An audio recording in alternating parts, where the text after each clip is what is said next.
그런데 이제 제가 한 15년쯤 됐는지 10년 전에 제가 참 많이 과로를 하고 있지 않습니까? 제가 전하는 건강기별대로 제가 제 몸을 관리하지 못하고 참 많이 제가 몸을 혹사시키고 그동안에 일을 많이 한 것 같아요.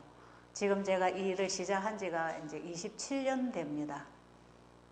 근데 제가 이 일을 시작하고 지금까지 줄고 쉬지 않고 계속해서 하나님께서 일할 수 있는 길을 열어주셔서 지금까지 이렇게 우리 주님을 전하면서 일을 하고 있는데요.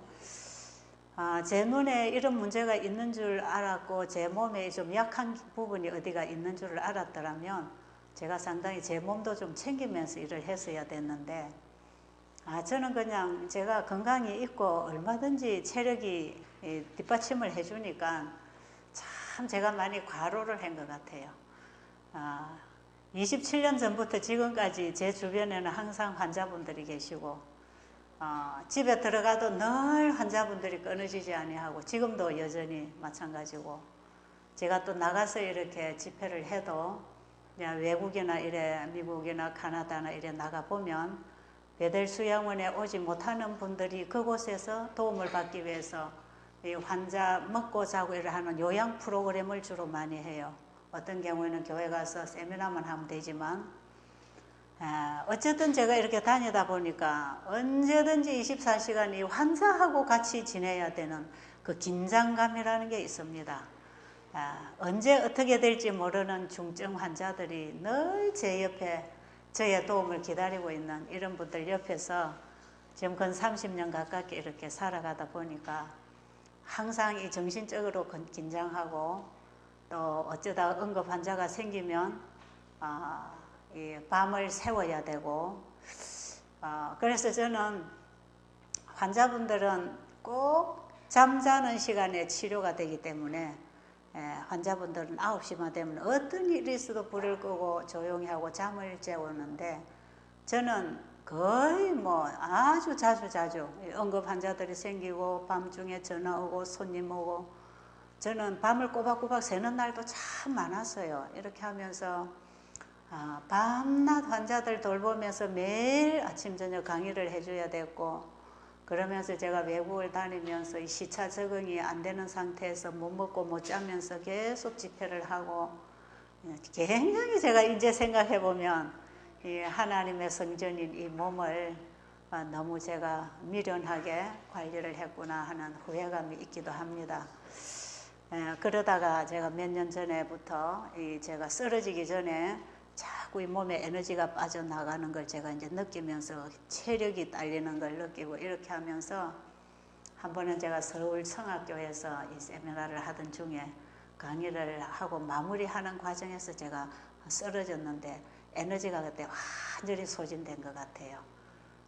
그래가지고 그 길로 제가 일어나기는 했지만 그때의 제 이 몸에 이 가장 약한 기관이 치명적으로 이게 데미지를 입은 것 같아요. 그래가지고 그때부터 제 눈이 아주 급속도로 나빠지기 시작했습니다. 그래서 이제 병원에를 가보니까 이게 유전성인데 망막색소 변색성 해가지고 이게 뇌 신경세포가 죽어가는 그런 이제 유전성 질환인데 사실 제 부모님 쪽에 이런 문제를 가진 분이 계세요.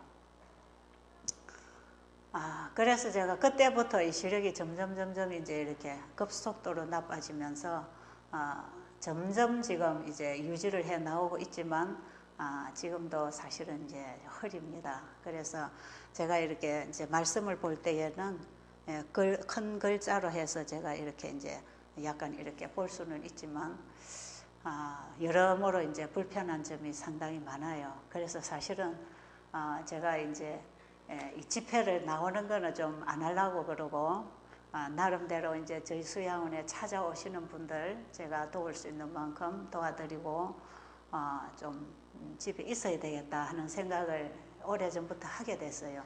왜냐하면 제가 다니다 보니까 불편도 하지만 이 건강기별 전하는 사람이 이 또 이 누구를 찾고 다닌다는 것도 이 빛이 안 되잖아요. 그러니까 이거 차라리 안 하고 내가 우리 집에 오는 손님들에게 내가 충실히 오는 영혼들을 관리하고 도와드리면서 내가 할 수 있는 만큼 하면은 되겠다 생각을 하고 이번에 제가 이제 미국을 마지막이다 생각하고 이제 미국 집회를 한 10군데 집회를 스케줄을 잡아서 제가 사실 2달 반 만에 며칠 전에 돌아왔어요. 그래서 이제 금년에 제가 가면은 이제는 끝이다. 이제 더는 못 가겠다 생각하고 갔는데 또 하다가 보니까 여기저기 자꾸 초청이 들어와서 아마 또 가야 될 일이 생길지는 모르겠지만 사실 제가 이렇게 다니는 게 좀 불편하고 여러 사람을 이렇게 마주 보면서 얼굴을 몰라본다는 게 얼마나 그게 불편한지 몰라요. 그래서 사실 이번에도 여기 주말 집회이기 때문에 제가 가벼운 마음으로 그냥 대답을 해서 오늘 이렇게 오게 됐습니다. 어쨌든 제 같은 이런 부족한 사람을 불러주셔서 감사하고요. 제가 몇 년 전에 여기 왔다 간 기억이 있어서 이번에 이렇게 불러주실 때 옛날에 생각이 좀 나기도 했어요. 근데 지금 제가 여러분을 잘 몰라 보니까 이렇게 아는 척을 못하고 인사를 못 드려서 대단히 죄송합니다. 제가 오늘 성서의학 만드신 분이 고치시는 성서의학 이 제목, 책에 이 제목을 붙여서 이 책을 만들기까지 제가 그동안에 이 일을 하면서 정말 우리를 창조하신 분이 우리를 고치시는 분명한 복음을 제가 깨닫고 바로 그 하나님을 전하고 싶어서 지금 제가 일을 하고 있고 또 그 하나님을 전하기 위해서 그 책을 만들었는데 그 책의 내용은 전부 제 머리에서 나온 내용이 아니고 하나님께서 성경을 통해서 또 예언의 엘렌 G 화이트를 통해서 주신 건강기별, 특별히 건강복음, 그분이 주신 말씀을 제가 그대로 읽고 제가 씹어먹고 그걸 가르치고 그대로 일을 하고 제가 그렇게 나왔기 때문에 제가 하는 강의나 제가 하는 이런 어떤 신앙 환자분들이 낳는 이런 간증들 얘기나 제가 얘기하는 모든 내용들은 그것이 하나님의 말씀에서 온 것이고 따라서 성서의학의 모든 내용은 하나님의 말씀을 거의 제가 편집하다시피 옮기면서 글을 쓴 것입니다. 그래서 예언의 신을 많이 보시는 분들은 그 책의 내용이 생소하지 않을 것이에요. 그래서 하나님께서 주신 말씀대로 이렇게 하고 있는데 환자는 이렇게 낫는다고 하는 것을 정말 하나님의 말씀대로 했을 때 하나님이 치료해 주셨다고 하는 것을 그걸 사람들에게 전하고 싶어서 그동안에 회복된 사람들의 사례담과 함께 바로 성경과 화이 부인이 풀이해 놓은 건강기별들을 정리를 해서 만든 책입니다. 그래서 제가 여기서 뭐 일주일이고 열흘이고 강의를 한다면 다 그 책에 있는 내용을 그냥 옮겨서 전달해 드리는데 불과할 것이고요. 지금 여러분들에게 이번에 책을 이렇게 가져온 것은 혹시 책을 받으시고 보시는 분들도 여기 들어 계시겠지만 제가 오랜만에 여기 왔기 때문에 이 책이 여기 많이 또 오지 않았을 수도 있다는 생각이 들어서 오늘 제가 책을 한 80권 들고 왔는데요. 제가 오다가 사모님한테 여기 우리 교우님들이 몇 분이나 되냐고 하니까 한 100여 명 이래 얘기하시는데 한 분이 하나씩은 못 가지더라도 한 가정에 하나씩은 가질 수 있겠고요. 특별히 오늘 저녁에 여기 혹시 건강 강의를 듣고 싶어서 이웃에서 오신 우리 이웃 주민들이 계시면 이분들이 꼭 좀 가져가도록 먼저 좀 이렇게 배려를 해드리고요. 제가 뭐 오늘 내일 얘기를 하면 얼마나 하겠습니까? 뭐 한두 시간 강의를 들어가지고 뭔가 잡힐 것도 아닌 거고 제가 핵심적인 얘기는 조금 해드리겠지만 상세하게 이렇게 하십시오 하는 이런 얘기를 제가 상세하게 다 할 수가 없어요. 그래서 책을 가지고 온 것입니다. 아무래도 제가 말씀을 다 전해드릴 수가 없기 때문에 여러분들이 그 책을 좀 읽어보시면 그 책에서 치료되는 얘기들이 있고 어떻게 치료가 되는가, 이렇게 하면 된다고 하는 것을 거기다가 다 이제 정리를 해놨기 때문에 여러분들이 그 책만 잘 읽어도 도움이 될 분들이 상당히 많고요.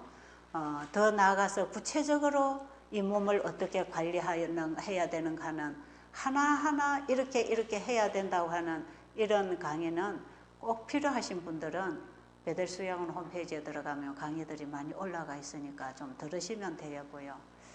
제가 이제 오늘 내일 시간이 되는 대로 뭐 별로 제가 이걸 한 주제를 꺼내서 마칠 수 있는 이런 시간이 아니기 때문에 그저 제가 이 일을 하게 된 이런 간정, 제 간정, 제가 그동안에 정말 어떻게 이 길을 걸어올 수 있었으며 어떻게 내가 시작을 하고 어떻게 할 때에 환자가 나았고 우리의 신앙이 어떻게 되어야 하며 우리가 어떤 신앙을 할 때에 지금도 하나님의 손길을 만나고 그분과 동행하고 동역할 수 있는 하나님의 일꾼으로서 우리가 이 마지막 복음을 전하는 사업에 우리가 다 주님과 연합할 수 있는가, 이런 부분들을 제가 그동안에 경험하고 깨닫고 또 일을 해서 하나님의 일을 만난 이런 얘기들을 조금 해드리려고 합니다. 그 성서의학에 보면 환자분들이 낳는 사례담 이런 거 많이 있잖아요. 그거는 실제로 그대로 되고 있어요. 그저 저희 수양원에는 어떤 요법을 사용하지 않습니다. 환자들이 올 때에 오히려 병원에서 처방받은 요법을 오히려 포기하고 지금 하나님의 처방으로 들어가는 것이에요. 근데 왜 어떤 요법을 사용을 안 하느냐 하면 병의 정상을 다루려면 요법이 들어가지만 병이라고 하는 것은 몸에서 일어난 것이고 몸이 병을 치료하도록 돼 있어요.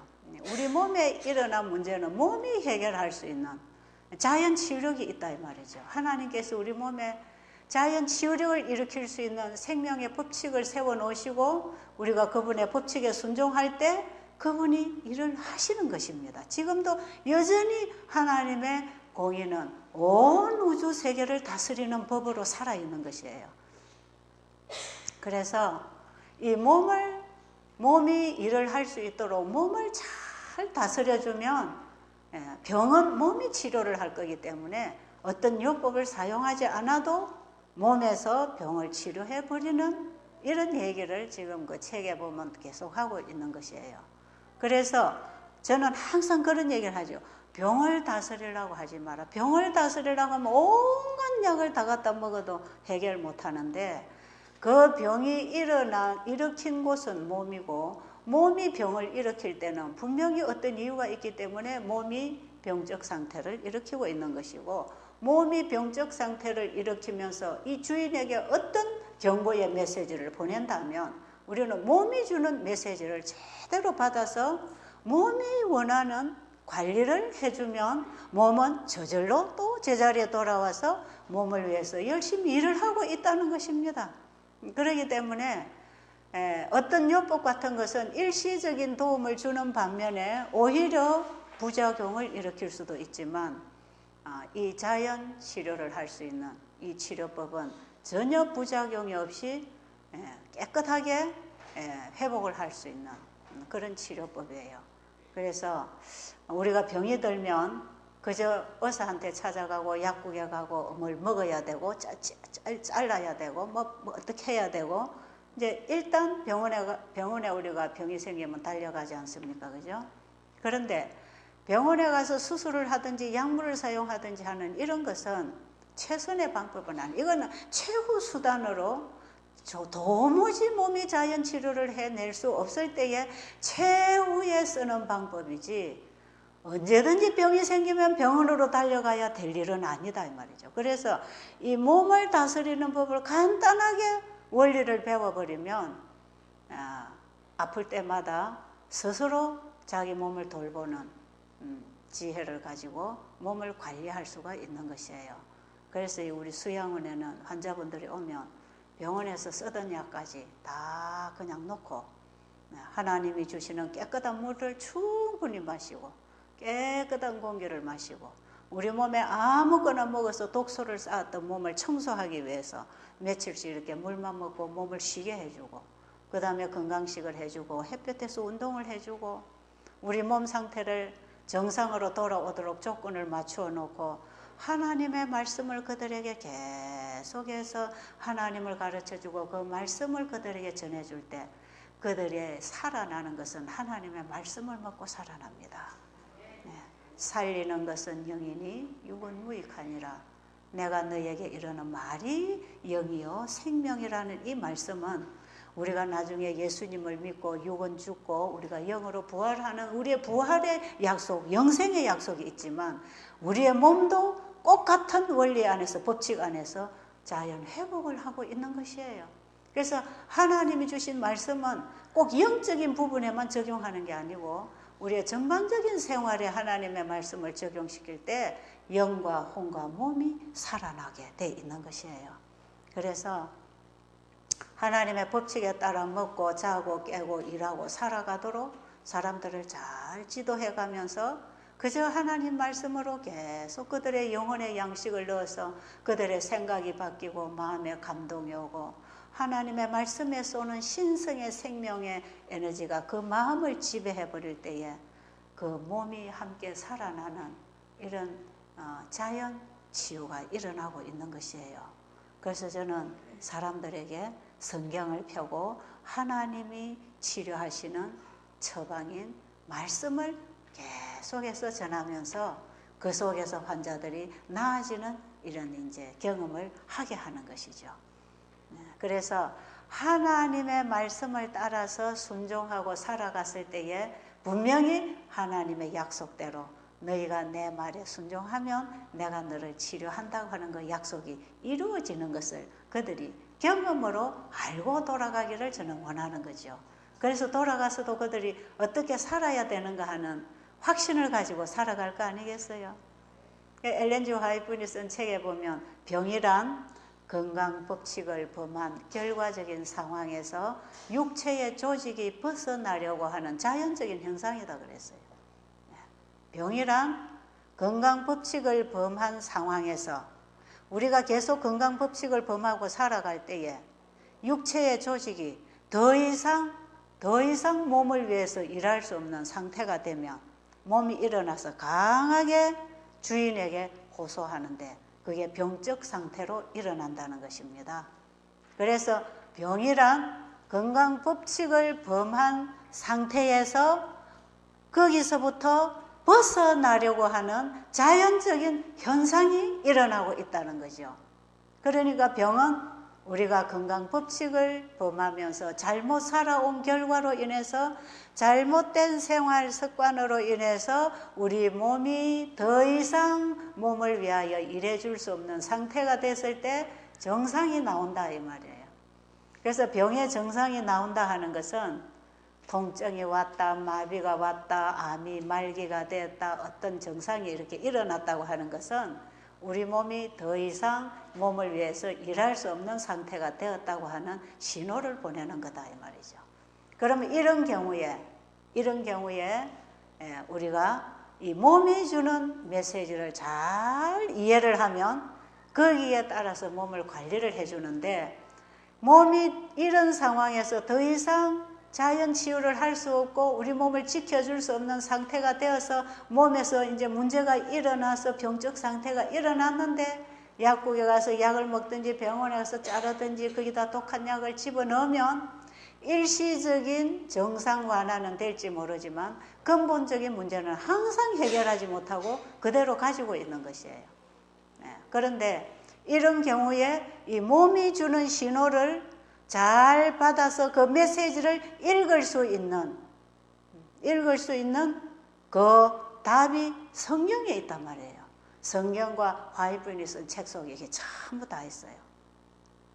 그래서 이 건강 법칙을 범하고 살아갈 때 우리 몸에 문제가 일어날 때 간단합니다. 다시 하나님 말씀을 순종하고 돌아오면 되는 거 아닙니까? 그렇죠?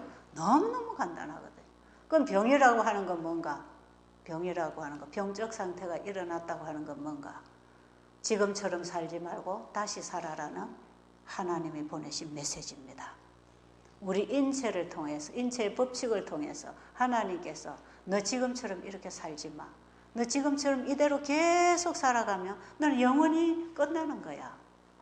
그러니까 우리가 영원히 멸망에 들어가 죽기 전에 몸에 통증이 일어나고 병적 상태가 일어난다고 하는 것은 하나님의 은혜요. 하나님께서 준비하신 축복입니다. 그래서 병은 너가 이대로 계속 가면 영원히 너는 끝장날 텐데 네가 지금 가고 있는 거는 사망의 길이고 결국은 네가 멸망의 구렁텅이에 빠질 텐데 영원한 멸망을 당할 텐데 우리가 계속해서 사망의 길을 달려가서 끝까지 멸망하지 않도록 하나님께서 중간에서 막아주시는 하나님의 은혜입니다.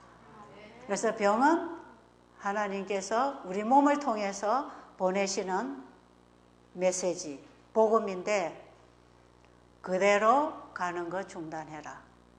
지금이라도 다시 시작해라.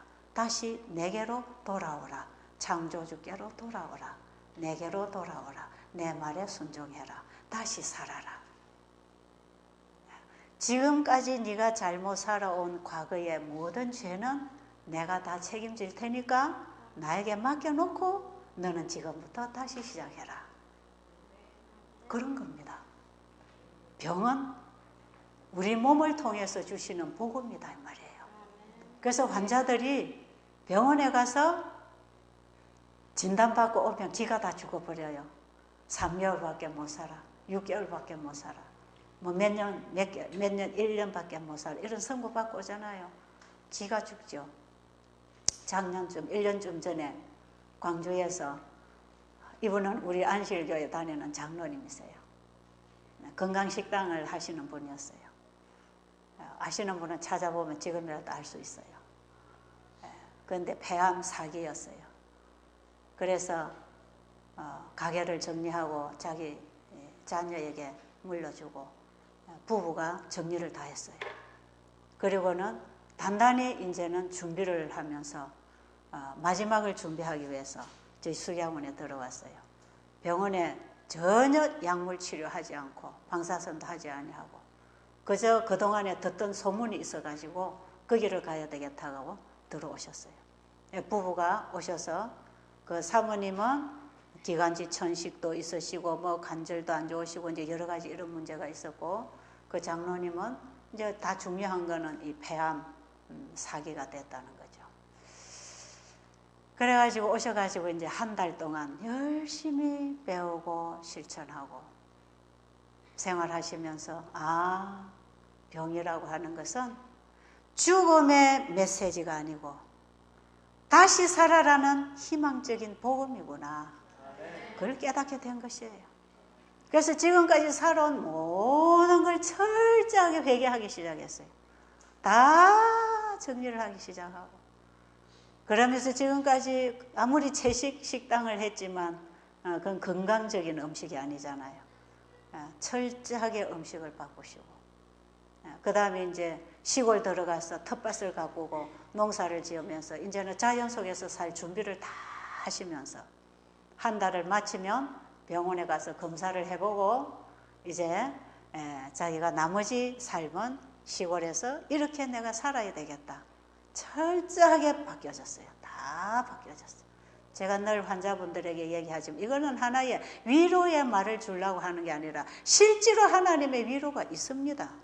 그냥 말로 하는 게 아니고 병이라고 하는 것은 죽음의 신호가 아니고 다시 살아라는 신호다 이 말이에요. 다시 시작하면 되는 것이에요. 그래서 제가 이걸 환자들에게 얼마나 많이 얘기해 주는지 모릅니다. 병원의 의사가 주는 그거는 죽음의 신호지만 죽음의 선고지만 하나님 앞에 만드신 분에게 나오면 언제나 다시 살아라고 하는 복음이 와 있는 것이다. 하나님 앞에 돌아와서 지금까지 살아온 과거는 다 그분의 십자가 아래 내려놓고 그분이 주신 말씀을 따라 다시 시작합시다. 다시 시작하자고요. 그럴 때에 다시 시작하기 위해서 발길을 옮기는 순간부터 살아나기 시작합니다. 그래서 이 장로님이 한 달간 확실하게 된다는 걸 이해를 하셨어요. 아, 이건 되는 거구나. 되는 거구나. 이 영원한 복음, 만드신 분이 고치신다고 하는 이 복음은 안식일을 통해서 우리에게 영원한 영생을 약속하신 복 아닙니까, 이게? 이 만드신 분이 고치신다는 이 주제 속에는 영원한 창조의 복음이 들어있는 것입니다. 이 만물을 창조하실 때 이미 오늘의 우리의 이 상태를 아시는 하나님께서는 이미 창조 전에 우리의 중보자를 세워놓으시고 중보자의 손길을 통해서 이 지구가 창조되었다는 거죠. 창세전부터 죽임을 당하신 그 어린 양의 손길로 창조가 되지 않습니까? 놀라운 복음이에요. 그래서 우리가 어떤 상태에 있든지 절대로 절망은 없고 인간의 가장 공경은 하나님의 기회라는 것입니다. 정말 내가 철저하게 내가 포기됐을 때, 희망 없을 때 하나님께로 돌아올 수 있는, 다시 시작할 수 있는 기회 아니겠어요? 저희 수양원에 오신 분들이 주로 다시 일어나는 경험하지요. 이 장로님 부부는 철저하게 다시 살기 시작했죠. 다 끊고 금식하고 과일식하고 건강식하고 철저하게 하나님 말씀을 따라 살기로 시골까지 다 준비하고, 그 다음에 한 달을 딱 하고, 제가 늘 그러지요. 베델 수양원에서 한 달간 이 건강 생활을 하고 바로 병원에 가서 검사를 받아서 암이 더 크지 않고 그대로만 있다. 그러면 그건 낫고 있는 거다. 제가 그러죠. 낫고 있는 거. 병은 자꾸 크든지 낫든지 그럴 거예요. 이 병이란 가만히 있는 게 아니에요. 계속 커 나가죠. 적어도 암이 4기가 됐다 하면요, 계속해서 몸이 더 이상 병을 잡을 수가 없는 상태이기 때문에 기하급수로 커집니다. 그때가 되면 어느 선까지는 계속 싸우면서 일어나지만 어느 선이 딱 넘어가면요, 그때부터 이제 몸이 지고 병이 일어나기 때문에 확 나가서 금방 이게 이제 마지막 단계로 가는 거거든요. 그런데 뭐 당뇨병이나 고혈압이나 관절염이나 이런 거는 있는 동안에 좋아지니까 그거는 이제 뭐 병원에 가서 검사해 볼 필요도 없어요. 그런데 이제 암이라고 하는 이런 병은 가서 검사를 일단 해봐야 알 거 아니겠어요. 바깥으로 드러난 거는 줄어들면 보이지만 속에 있는 것은 사진을 찍어봐야 되거든요. 그래서 저는 이제 한 달 하고 가서 병원에 가서 일단은 검사부터 받아봐라 그러죠. 왜? 이 생활을 이 처방전을 가지고 계속 나갈 건지 중단하고 다른 걸 잡아야 될 건지 결정을 해봐야 될 거 아니겠어요. 적어도 한 달 정도 해봐가지고 희망이 없다, 더 나빠진다 하면 다른 방법을 찾아야 되거든요. 이래도 안 된다 하면 최후 수단을 쓰는 거죠. 이제 수술을 하든지 항암제를 쓰든지 그때 가서는 최후 방법 처방을 받아야 되겠지만 한 달 정도 해서 이게 그대로 안 크고 있다고 하는 것은 암이 일단은 힘을 못 쓰는 거다. 몸이 다시 일을 하고 일어나기 시작했다. 그러면 계속해서 몸을 도와주면 몸이 계속 이기면 병은 잡아버리는 거니까 몸의 면역력만 정상적으로 일하도록 도와만 주면요, 암이나 부스럼이나 똑같은 것이에요. 근데 암이라고 하는 것을 사람들이 엄청나게 무서워하는데 이게 우리 몸의 면역력 문제입니다. 이게. 그래서 이 면역력이 생기고 자연 치유력이 일어나도록 몸을 잘 관리해주면 그냥 몸이 와서 병을 잡아버리는 것이에요. 그래서 이 장로님이 저희 집에 있는 동안에 병원에다가 예약을 해놓고 나가시자마자 그 다음 날로 바로 검사를 했죠. 왜 제가 가서 바로 검사를 하러 하느냐 하면 집에 가가지고 또 스트레스 받고 이것저것 먹고 이상하게 하다가 암을 또 키워가지고 검사 받으면 안 되잖아요.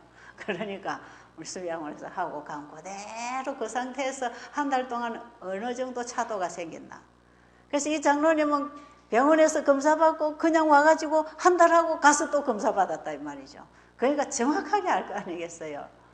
그래가지고 가셔가지고 검사를 받으셨는데 병원의 의사가 3분의 2가 줄었다는 거예요. 3분지가. 그래가지고 참 기분이 좋았어. 그래가지고 이제 시골 가서 잘 사십니다. 근데 제가 이번에 미국 가기 바로 전에 한 2-3달 전에 제가 강조에 갔다가 그 며느리가 하는 식당에 가봤어요. 아버님이 어떠시냐고 물어봤더니 며칠 전에 병원에 가서 다시 검사했는데 암이 하나도 없다는 거예요. 그러고는 시어머니도 기관지 천식 이런 거 있었는데 뭐 저질구레한 거 있었는데 다 깨끗하고 두 부부가 얼마나 철저하게 다시 시작했는지 모릅니다. 다시 시작할 필요가 있단 말이에요. 우리의 삶을 고쳐야 되는 거예요. 하나님의 말씀을 따라서 삶을 고쳐 나가야 되는 것입니다. 삶에 큰 개혁이 일어나야 됩니다. 지금. 예. 그런 뿐 아니에요. 지금도 환자들이 와서 병원에 가서 검사해라. 엊그저께도 제가 미국 갔다 오니까 그동안에 있던 환자가 병원에 가서 검사를 해봤는데 그것도 3분의 1이 줄었다고 한다고 또 전화가 왔어요. 유방에 이래 암이 있는 사람, 바깥으로 이래 임파에 목에 갑상선에 이래 암이 있는 사람들을 만져보면 이게 쪼글쪼글 줄어듭니다. 줄어들어요. 암이 줄어든다고요. 신통하지 않아요? 네. 약 하나도 안 쓰는데 어떻게 이렇게 될까? 너희가 내 말에 순종하면 내가 너를 치료해 주겠다는 겁니다. 너희가 내 말을 잘 듣고 내 보기의 의를 행하고 내 계명과 율례와 규례와 법도를 잘 지켜라. 그러면 애굽에 내린 질병이 하나도 너희에게 내리지 아니하리니 나는 너희를 치료하는 여호와가 되겠다. 내가 너를 만들었기 때문에 내가 너를 치료해 줄 것이다. 여러분, 혹시 여기 환자분들이 오셨는지 모르겠는데 어떤 병 문제를 가지고 뭔가 답을 얻기 위해서 오셨는지 모르겠어요. 근데 제가 원리적인 길을 가르쳐 드릴게요. 제가 일일이 상세한 걸 이번에 다 할 수가 없기 때문에 여러분이 성서의학을 좀 참고하시고요. 이 원리적인 부분을 제가 좀 얘기하겠습니다. 성경에서 예수님이 환자를 어떻게 고치셨는가? 거기에 답이 있어요. 자, 보세요. 나면서부터 장님된 사람이 있었어요. 요한복음 9장에 내용이 나오죠. 예수님이 제자들하고 길을 가실 때에 나면서부터 장님된 사람을 보신지라.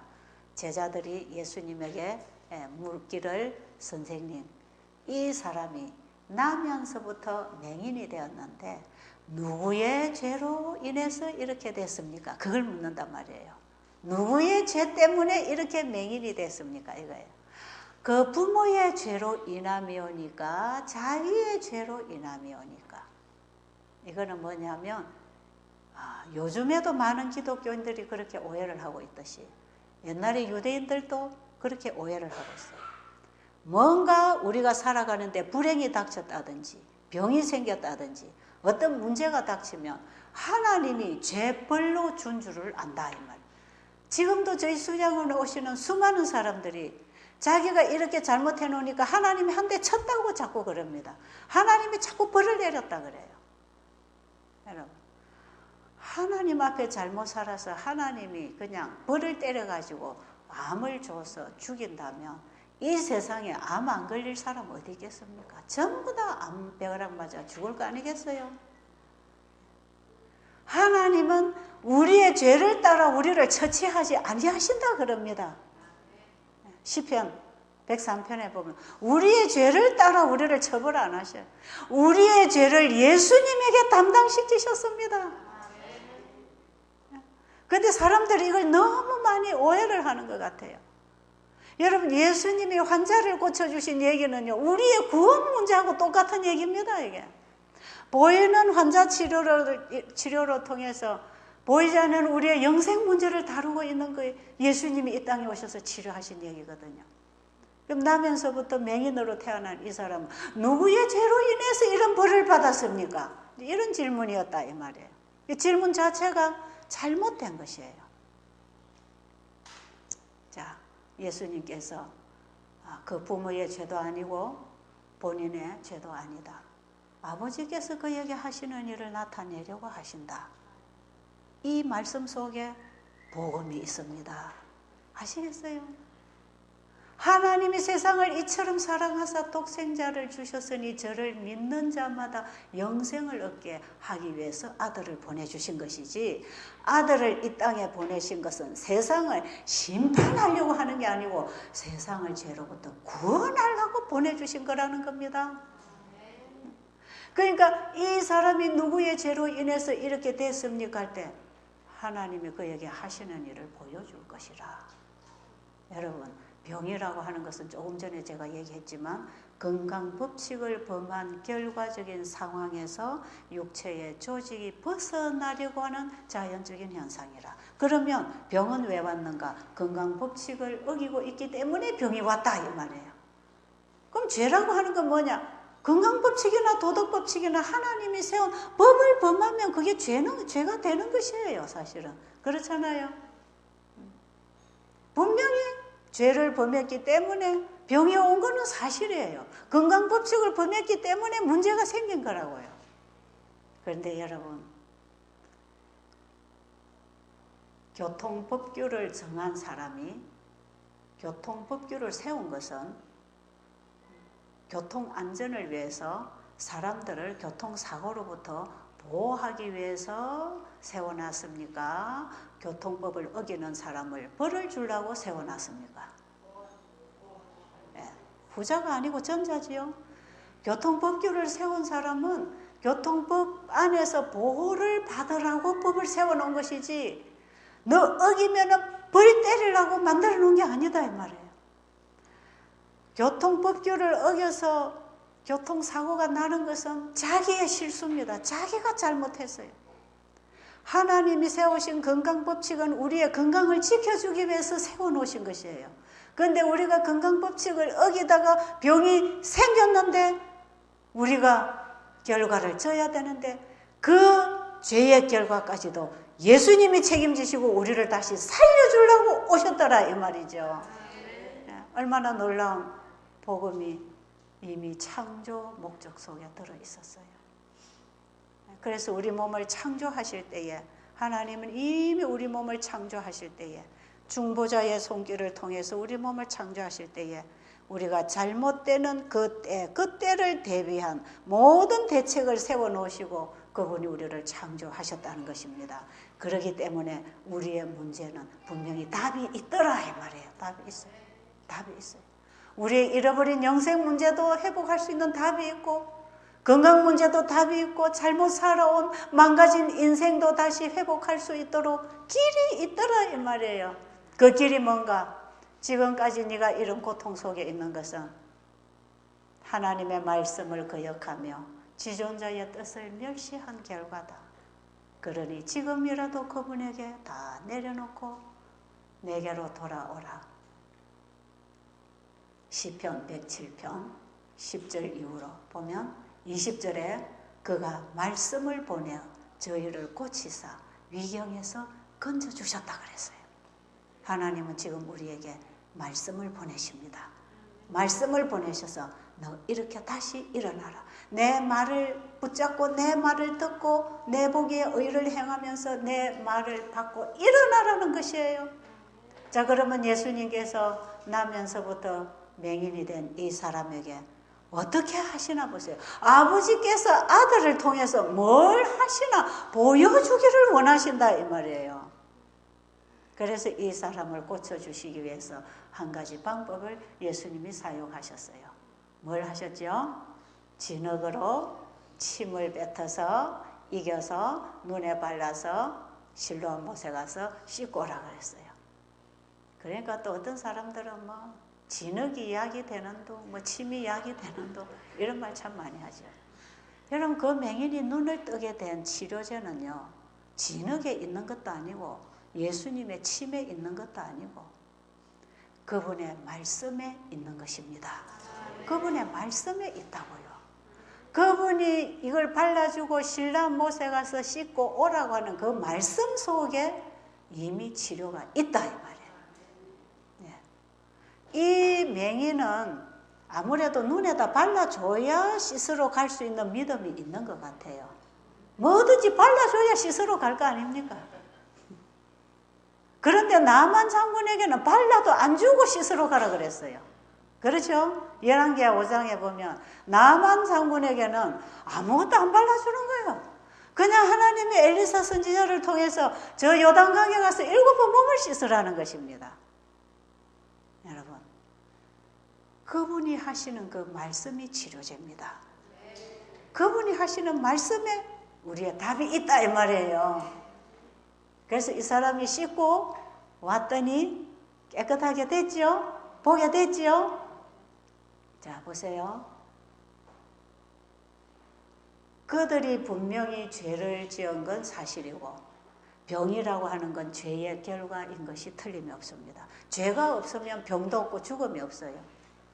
죄로 인해서 죽음이 왔고 죄와 죽음 사이에 존재하는 것이 질병과 고통입니다.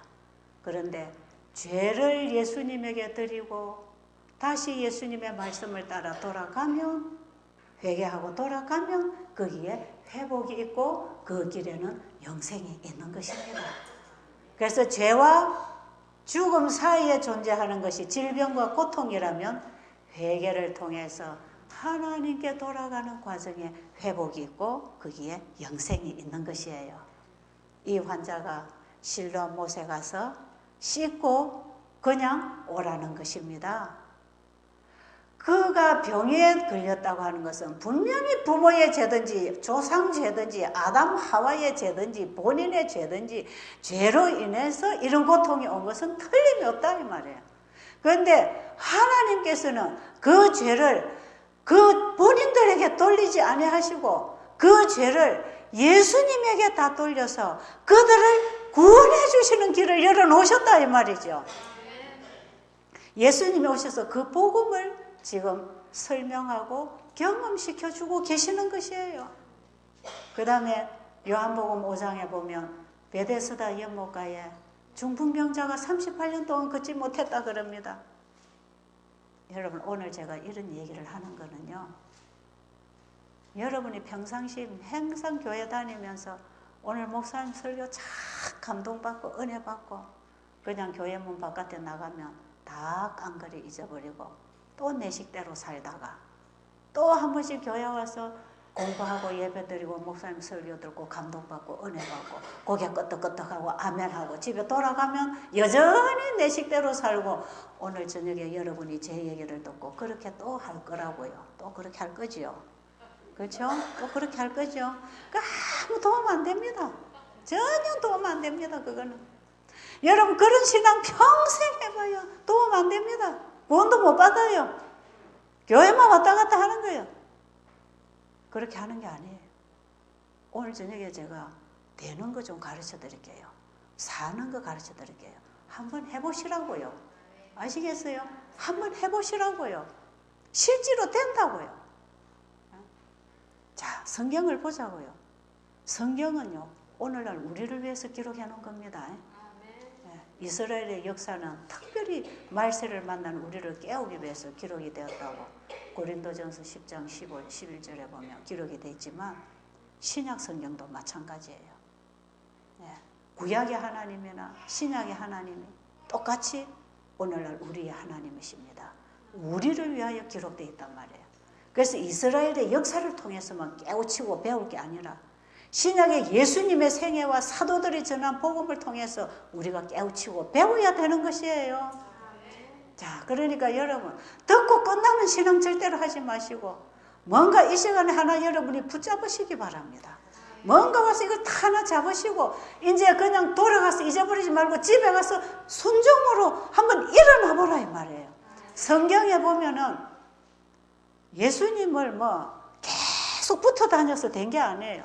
그분을 단 한 번 만나고 그분의 말씀을 한 번 받고 한 번 만지는 단 한 번의 만남에서 사람들이 고쳐졌고 변화되고 회개하고 영생을 붙잡았다 이 말이에요. 단 한 번의 만짐을 통해서 그들이 구원을 받았습니다.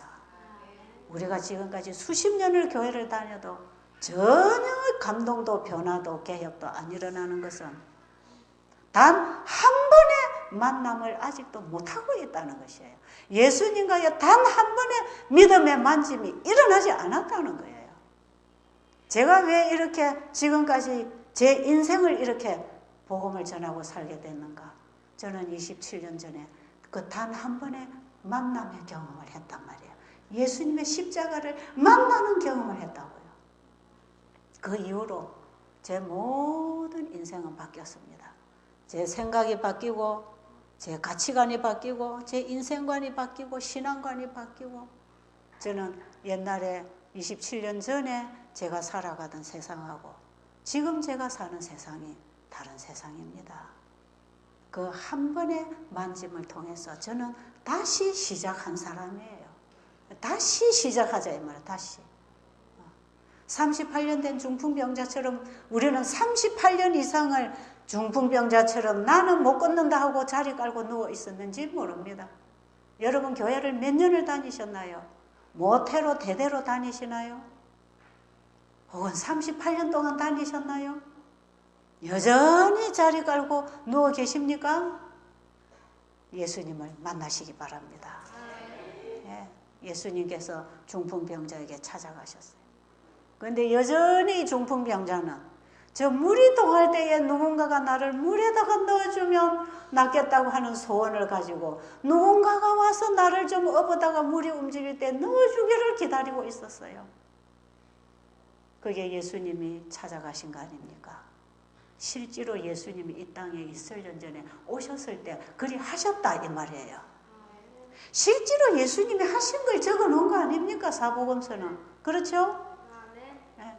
실제로 예수님이 그런 사건을 이루셨다 이 말이에요. 네. 그래서 물가에 자리 깔고 누워있는 환자에게 네가 낫고 싶으냐 물어보셨어요. 낫고 싶으니까 왔지.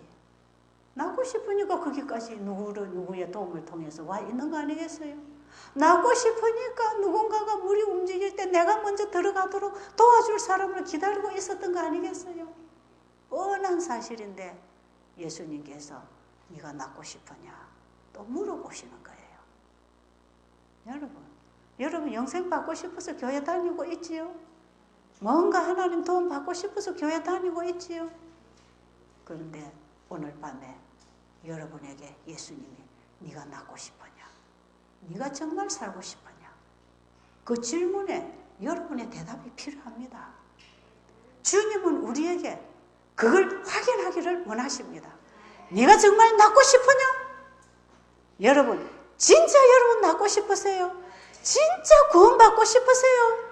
그러면 받습니다 여러분. 그런데 우리는 진짜 안 받고 싶어서 이러고 있는 거라고요. 구원이 뭔지도 모르고 구원의 경험이 뭔지도 모르고 거듭나는 경험이 뭔지도 모르고 성령의 새롭게 하시는 능력이 뭔지도 모르고 순종이 뭔지도 모르고 멍하게 항상 그 자리에 자리 깔고 누워있는 그 상태로 교회만 왔다 갔다 하고 있단 말이에요. 예수님께서 오늘 저녁 여러분에게 너 진짜 살고 싶어? 너 진짜 구원받고 싶으냐? 예수님이 그 환자에게 네 진짜 낫고 싶으냐? 이 환자는 낫고 싶다고 하는 대답을 엉뚱하게 하고 있는 거지요. 진짜 내가 낫고 싶습니다. 그런데 이 환자가 알고 있는 것은 기껏 저 물에 들어가야 된다는 것밖에 모르고 있죠.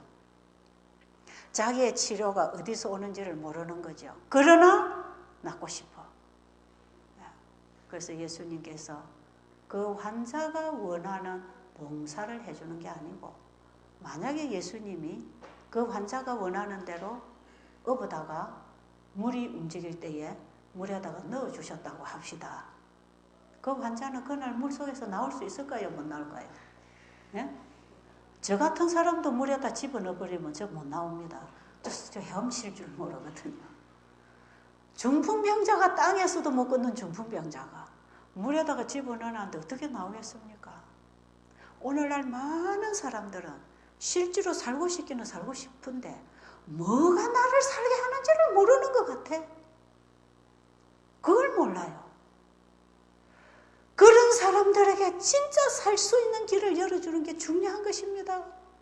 사실은 이 교회가 그런 일을 하는 곳 아닙니까? 복음이라는 게 바로 그런 분에게 전해져야 되는 거 아니겠어요? 살고는 싶은데 뭘 해야 사는지를 몰라요. 구원이 어디에 있는지를 몰라요. 뭐 열심히 지키면 되고 열심히 봉사하고 뭔가 하면 되는 줄 아는 모양이에요. 여러분, 예수님께서는 오늘날 어디에 자기의 생명이 있고 영생이 있고 구원이 있고 치료가 있는지를 몰라서 헤매고 다니는, 답을 얻지 못하는 그 사람에게 주님이 주시는 처방은 내가 너를 고쳐줄게. 내가 너 고쳐줄게. 내가 너를 고쳐준다. 일어나 걸어가라. 일어나 걸어가라. 지금 너가 필요한 것은 걷고 싶은 거 아니냐? 지금 너에게 필요한 거 걷고 싶은 거 아니냐? 여러분들에게 지금 우리에게 필요한 거는 내가 좀 변화되고 싶은 거 아니겠어요?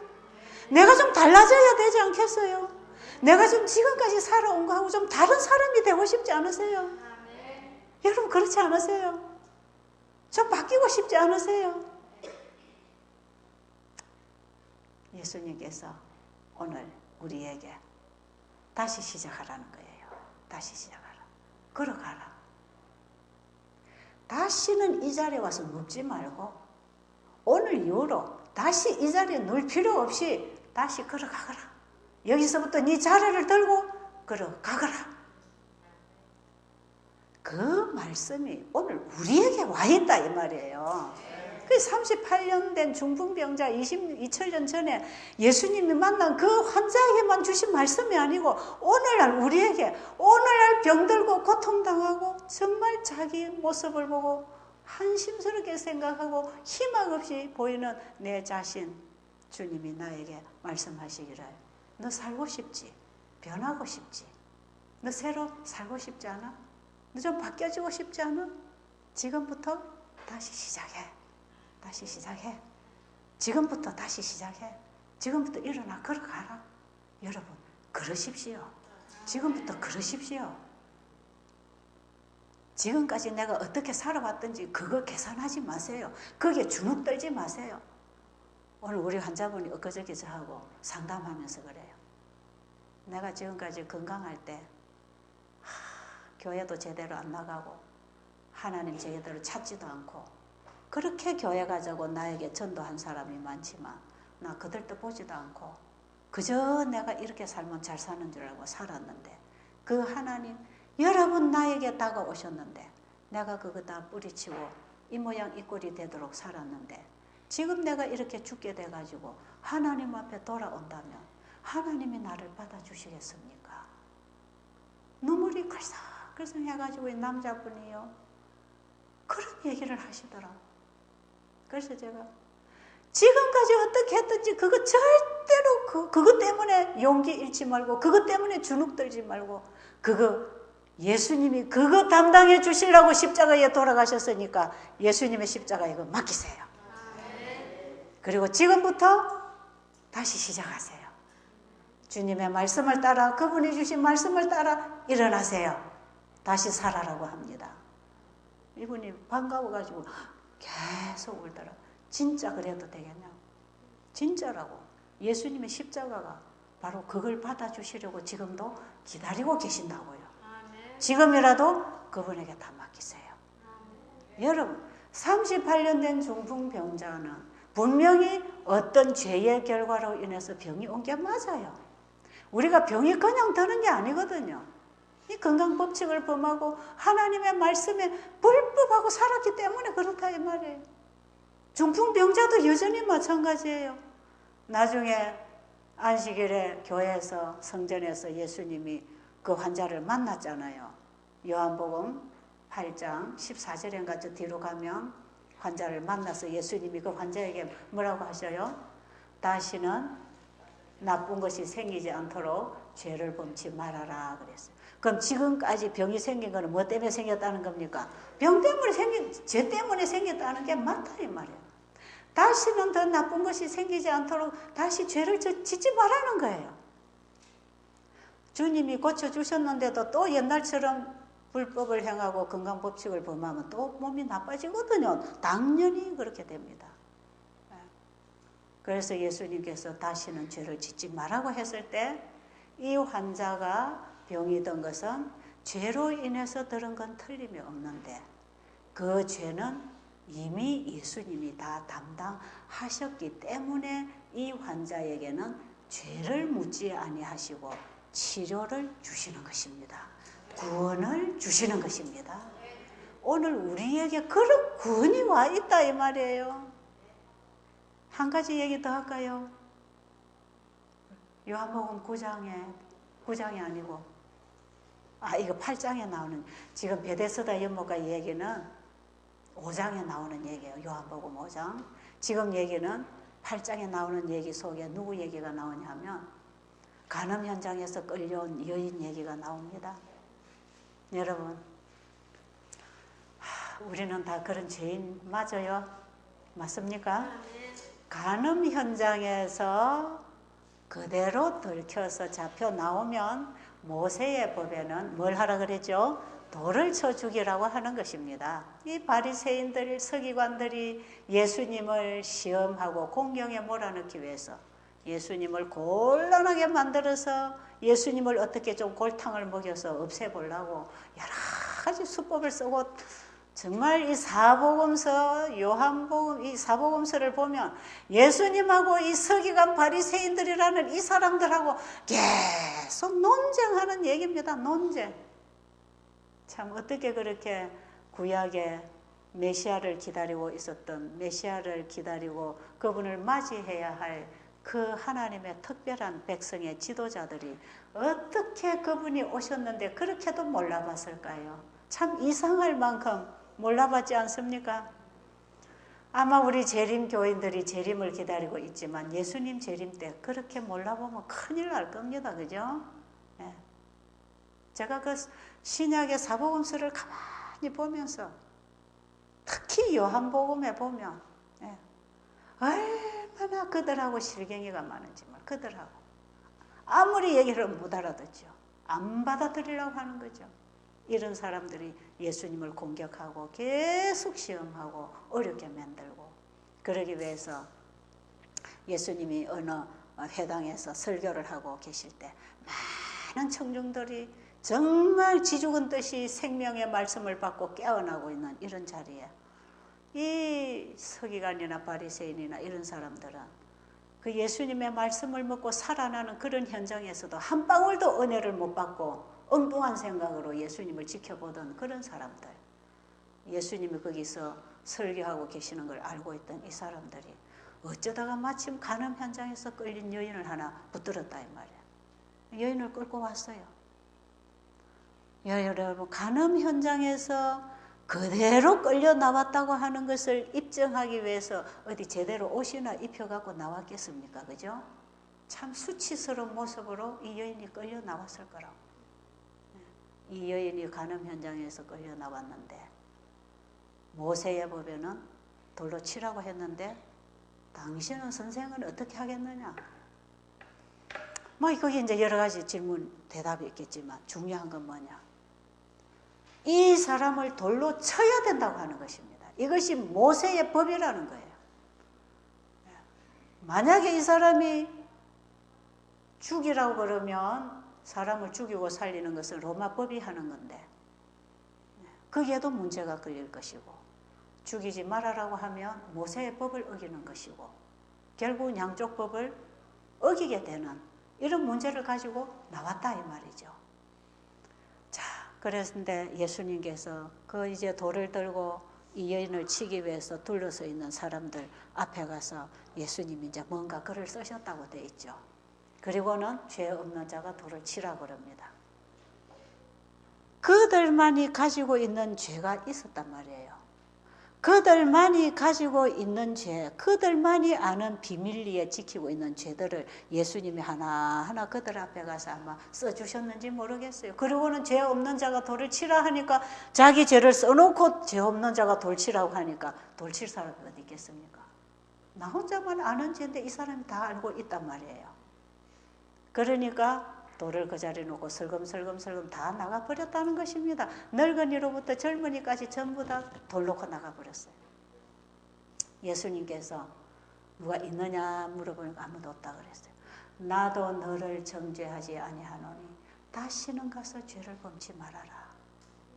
여러분, 모세의 법은 십계명에서 나온 법이고 십계명은 예수님이 친히 쓰신 계명 아닙니까? 간음하지 말라고 하는 그 법을 쓰신 분이 예수님이요. 그런데 여러분, 갈라디아서 3장 19절로 보면 중보자의 손에 의해서 율법이 왔다는 것입니다. 우리가 지켜야 살고 지키지 않으면 영원히 죽을 수밖에 없는 그 율법이 중보자의 손에 의해서 우리에게 왔다는 것입니다. 창세전부터 죽임을 당하신 그 어린 양의 손길에 의해서 십계명이 쓰여졌다 이 말이에요. 이미 십계명과 함께 우리의 중보자가 계신다는 것입니다. 죄를 범했을 때에 우리에게 중보자가 있다는 것입니다.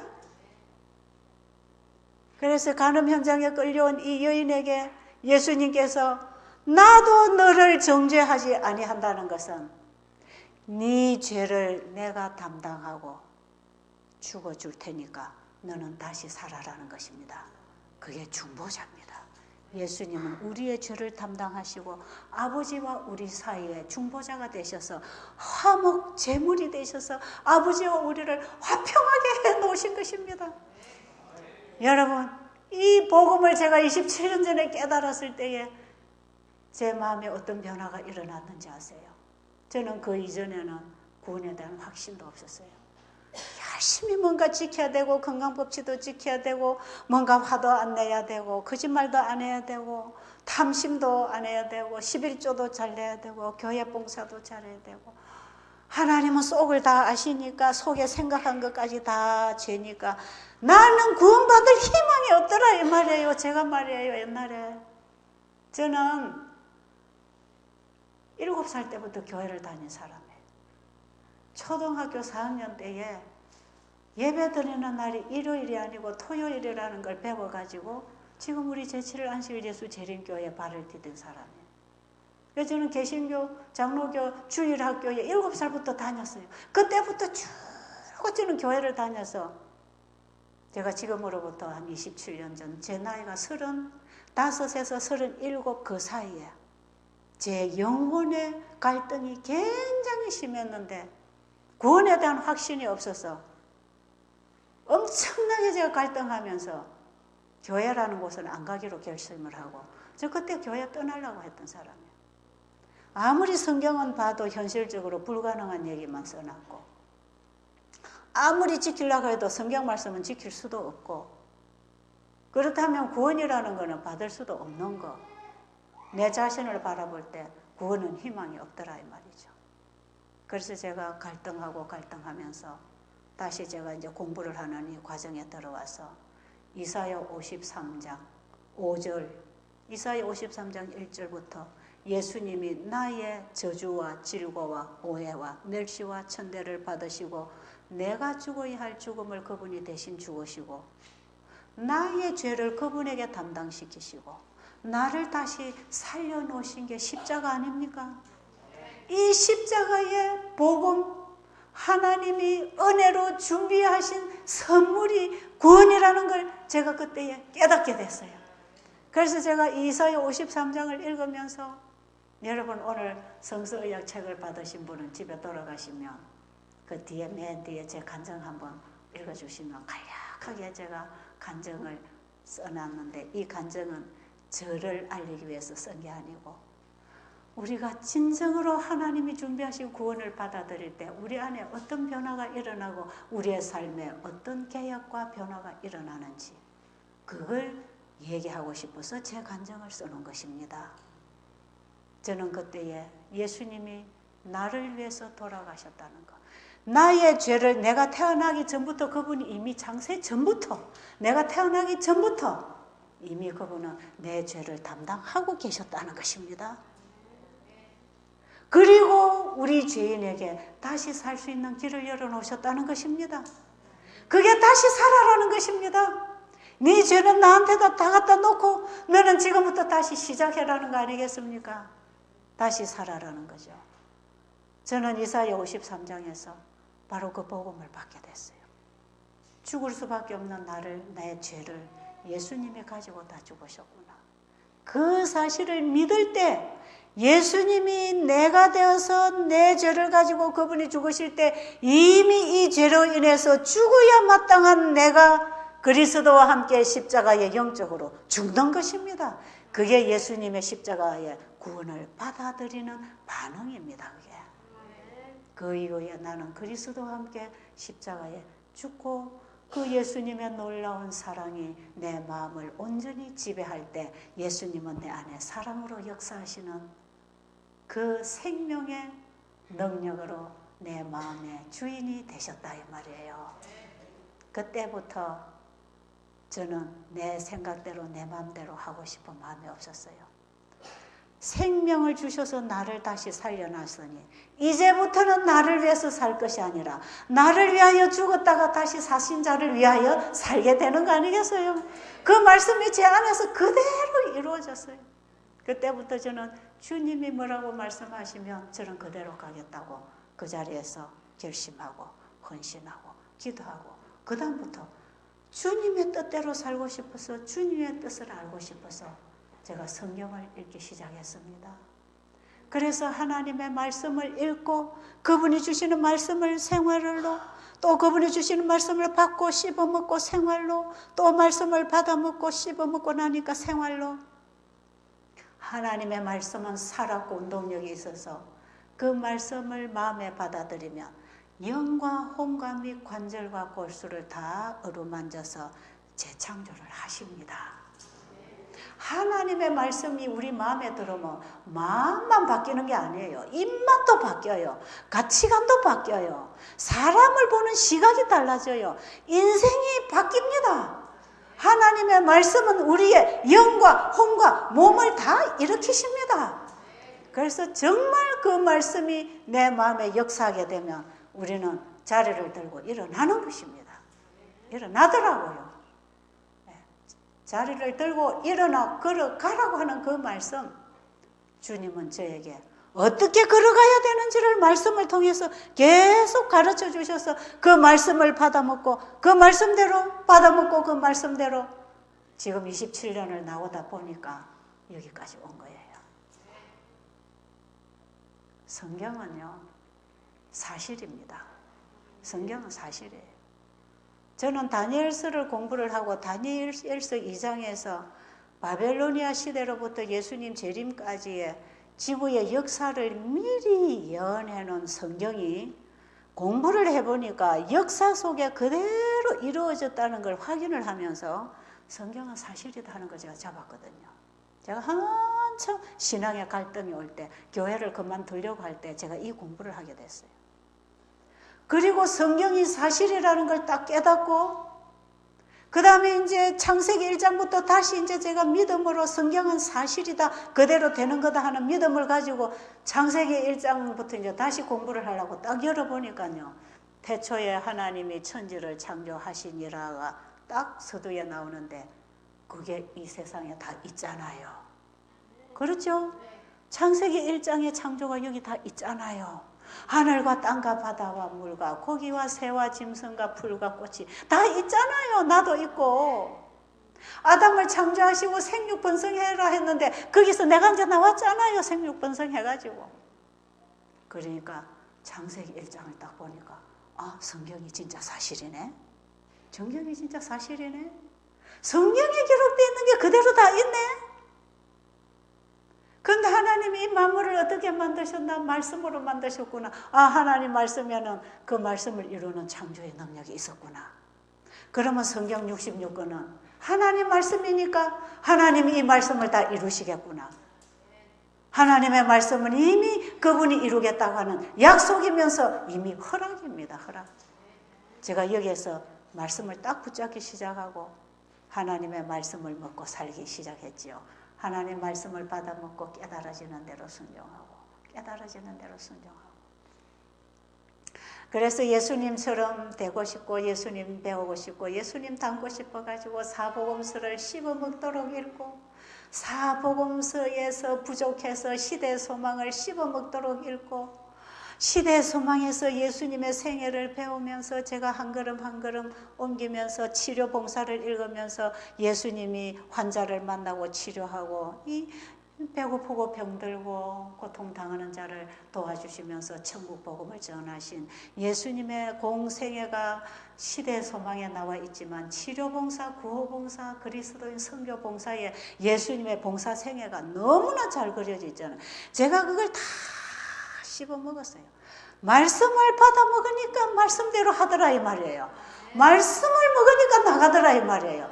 내가 하려 해가지고는 한 걸음도 못 나가는데 그 말씀을 내가 순종하려 할 때는 한 걸음도 못 나갔는데 그 말씀을 받아 먹으니까 말씀이 내 안에 와서 살았고 역사해서 영과 혼과 및 관절과 골수를 찔러 쪼개고 생각과 뜻을 감찰해서 나를 바로 살게 하시더라 이 말이죠. 그래서 지금까지 이렇게 30년 가깝게 살아오다가 보니까 지금에 와서 이런 말씀들을 다 보면 맞네, 성경이 사실이네. 이 말씀이 내 삶 속에, 내 일 속에, 내 생애 속에, 내 말 속에 다 이루어지고 있네. 성경이 사실이구나. 믿는 자 속의 역사에서 믿는 자의 생애의 개혁을 일으켜 나갑니다. 일어나 자리를 들고 걸어가라는 그 말씀을 마음으로 받아들였을 때에 일어나려고 했고 일어나려고 하니까 일어나졌고 발을 옮겨놓으니까 발이 옮겨졌고 걸어가니까 걸어가더라 이 말이에요. 하나님의 말씀을 받아 먹으니까 마음에서 움직임이 오고 행동으로 고쳐보니까 행동이 따라와서 인생이 바뀌더라 이 말이에요. 우리 여기 우리 조영은 집사가 내일 아마 간증을 예수님 만난 간증을 좀 할 건데 이분이 지금 우리 집에 와서 이제 한 8, 9개월 됐나요? 9개월 됐나요? 요즘에 이제 환자들을 정말 열심히 봉사를 하면서 치료 봉사 책을 읽고 있다고. 근데 뭐라 하는지 아세요? 요 책에 읽고 있는 게 베델 수양을 하고 있는 거하고 똑같네 그런단 말이에요. 요 책에 있는 게 베델 수양을 하는 거하고 똑같단 말이에요. 그대로 가르치고 그대로 봉사하고 그대로 하니까 그대로 남는다 이 말이에요. 와서 보니까 다 그대로 그 말씀 맨날 가르치죠. 그 말씀대로 일을 하고 있죠. 말씀에 따라 일을 하고 말씀에 따라 일을 해보세요. 옛날에 제가 시대 소망을 참 좋아하고 거기서 제가 예수님의 생애를 보고 얼마나 제가 잘못 살아온 제 생애를 회개했는지 모릅니다. 저는 예수님의 십자가에서 내 죄를 가지고 가신 분이 너무너무 고마워서 하루 종일 그 자리에서 제가 울고 주님께 헌신을 했지만요. 시대 소망이나 치료 봉사나 구호 봉사나 이런 말씀을 보면서 내 삶이 죄의 삶이라는 걸 알았습니다. 이기적이고 죽음의 삶을 제가 살고 있다는 걸 알게 되었고 진정으로 내가 죄인이구나 하는 것을 그분의 삶을 통해서 그분의 생애를 통해서 내 삶을 비추어 볼 때 내가 죄인이라는 걸 철저히 깨달으면서 거기서부터 저는 제 삶을 회개하기 시작했어요. 그러면서 그분의 말씀에 따라서 계속 일을 하다 보니까요. 지금은 사복음서를 보든지 시대 소망이나 치료봉사나 구봉사를 보면 그게 다 내가 하고 있는 일하고 내 생각하고 내 말하고 내 행동하고 내가 사는 이 삶하고 똑같더라 이 말이 똑같아요. 그러니까 성경이 사실입니까? 성경이 사실이에요. 믿는 자 속의 역사에서 그 삶 속에 하나님이 개입하십니다. 지금도 하나님의 말씀은 기적을 일으키십니다. 우리를 일어나 걷게 하는 능력이 있다 이 말이에요. 여러분 이 간암 현장에서 끌려온 이 여인이 돌에 맞아서 그날 반드시 죽어야 됐는데 네가 죽어야 할 그 죽음은 내가 대신 죽어줄 테니까 너는 다시 살아라는 예수님의 복음을 받아들였을 때 그는 살았지 않습니까? 그 이후에 이 여인이 어떻게 변했는지 아세요? 이 여인은 그 이후에 예수님을 계속 따라다녔습니다. 예수님 뒤에 뒷수발 계속하고 마지막에 예수님 돌아가시기 전에 그 시몬의 잔치에서 마지막 예수님의 죽음을 준비하는 옥합을 깨뜨려서 마지막 최후의 사랑, 그분의 사랑, 그 구원의 주님에 대한 그 은혜의 보답을 옥합을 깨뜨리면서 머리칼로 발을 닦아주면서 그 사랑을 고백했지 않습니까? 예수님 십자가를 끌고 골고다에 올라가 십자가에 달리실 때에 정말 얼마나 거기서 주님의 고통에 함께 참여했는지 몰라요. 예수님 무덤에 장사 지낸 이후에 마지막까지 예수님의 시체를 누가 어떻게 하나 보고 어떻게 됐나를 확인하고 지켜보고 향품을 준비하기 위해서 가서 준비하고 안식일에 쉬고 일요일 새벽에 최고로 먼저 주님을 찾아왔던 그 여인, 예수님이 부활하신 모습을 최고로 먼저 봤고 예수님이 부활하셨다는 소문을 제일 먼저 퍼뜨린 이 여인, 그 여인이 그 남아있는 일생을 주님을 위해 살았지 않겠습니까? 예수님은 어디든지 복음이 전파되는 곳에는 이 여인의 얘기를 해주라 그랬어요. 바로 그 여인의 경험이 우리의 경험이 되는 것입니다. 바로 그 복음의 능력이 우리를 그렇게 변화시켜 주는 거다 이 말이에요. 그 복음을 만나면 거기서부터 우리는 일어나 그럴 힘을 얻는 것입니다. 예수님을 만나자 이 말이에요. 단 한 번 만난 이 중풍병자는 그 길로 걸어갔지 않습니까? 오늘 우리 주님을 만나야 합니다. 오늘 우리가 주님을 만나서 주님이 주시는 말씀에 따라 일어나십시오. 일어나십시오. 이제는 우리가 걸어야 합니다. 우리를 걷게 해주신다는 것입니다. 일어나 걸으라는 것입니다. 더 자리 깔지 마시고 지금까지 자리 깔고 살던 그 인생 이제 다 주님의 십자가 앞에 죄된 인생 맡기고 주님의 말씀에 따라서 한번 일어나 보세요. 그때부터는요 우리가 세상에 살지만 땅에 속하지 않습니다. 우리는 이제 위의 것을 쳐다보고 위의 것을 바라보고 위의 것을 받아서 땅에 나누고 빛을 받고 전하고 받고 나누고 하늘과 땅을 연결하는 통로가 되어서 우리는 생명 있는 일을 하고 살게 되어 있는 것입니다.